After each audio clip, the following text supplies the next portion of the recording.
Los predicadores modernos como intérpretes. Como predicadores modernos nos corresponde la función de interpretar la palabra de Dios.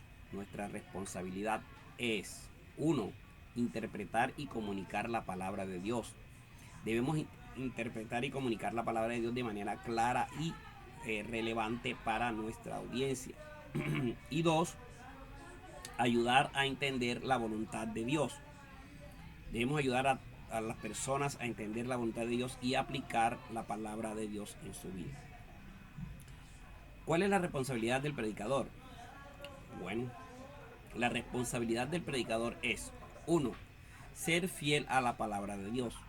Debemos ser fieles a la palabra de Dios y no agregar o quitar nada que no esté en la Biblia. Recuerden, cualquiera que le agregue o le quite a la palabra acarrea maldición.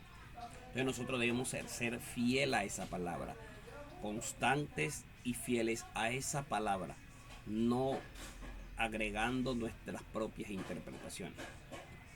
Segundo, comunicar de manera efectiva.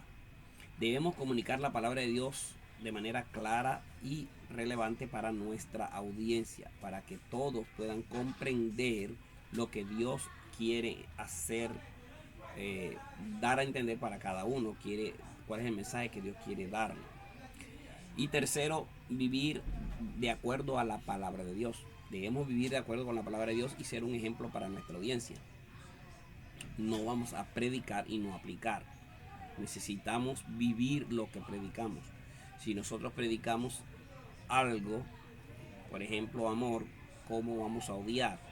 Nosotros tenemos que ser coherentes lo que decimos con lo que vivimos.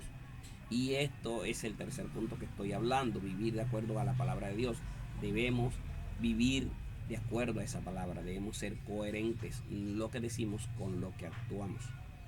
Ahora, como predicadores modernos somos los intérpretes de la palabra de Dios. Nuestra responsabilidad es interpretar y comunicar la palabra de Dios de manera clara y relevante, ayudar a las personas a entender la voluntad de Dios y vivir de acuerdo a la palabra de Dios.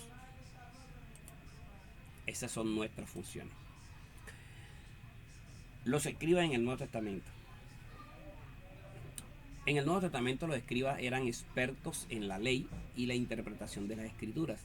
Aunque no eran exactamente intérpretes en el sentido de traducir idiomas, sí interpretaban y aplicaban la ley y las escrituras a la vida diaria. Ahora en un momento vamos a estar viendo cuáles son las funciones, cuáles son realmente las funciones del escriba y todas las características de acuerdo a lo que dice las escrituras. Así que no se muevan.